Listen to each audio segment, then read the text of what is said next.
This man never could have imagined it. Even though he had saved an entire city after entering the tower that stood at the very peak of the magic world, all he could do was watch his friends rise higher and higher. The reason wasn't because he was weak, but because not a single faction wanted to choose him. It turned out that countless factions existed inside the tower, and only those selected by them had the right to continue climbing upward. As for the ones who failed to get chosen, they would simply become stepping stones for the upper-ranked mages. That was why this tower, which symbolized glory, also had another name behind the scenes: the Graveyard of Mages. Logically speaking, the protagonist's strength had already been recognized by everyone, yet almost everyone around him with even a little talent got selected, except for him.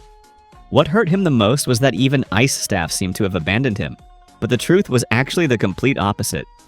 Just one day earlier, Ice Staff had already decided to recruit him, but whether it was the invitation letter or even the love letter she sent, everything was secretly intercepted by the Upper Council.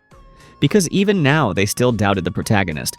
Although he awakened the fifth element during the Great Battle since he couldn't use it at will, in the eyes of the Upper Council, he was still just a magicless nobody. The fact that they even allowed him into the tower was already considered an act of mercy. Ice Staff originally wanted to confront the Upper Council directly, but doing so would only create even more dissatisfaction.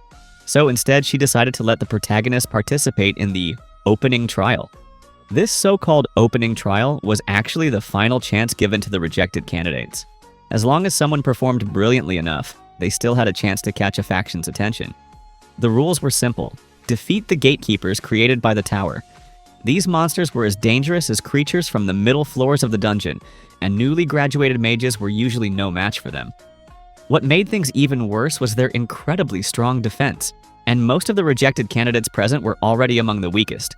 So even though it was called an opportunity, very few people could actually pass it.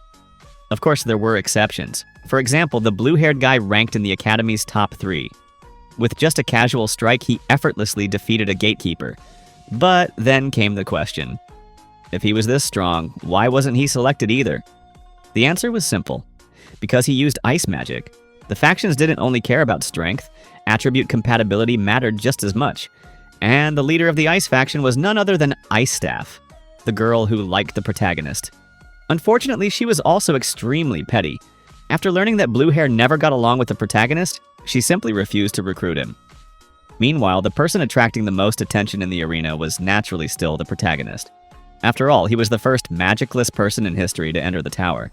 But up until now, he had done nothing but dodge. However, those who knew him understood that he had actually been observing the entire time. And at this very moment, he had already completely figured out the gatekeeper's movement patterns. Facing the incoming attack, he effortlessly dodged it. Now in his eyes, the gatekeepers were nothing more than moving wooden targets. The next second, he sliced both the gatekeeper and its shield clean in half with a single strike.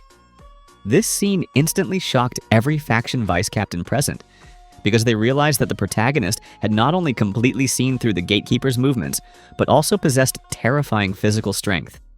However, the gatekeepers kept appearing endlessly. Even Blue Hair was starting to struggle. But right at that moment, an accident suddenly occurred. A stray spell was deflected into the air and shot straight toward the audience seats, and its target was none other than Shuer.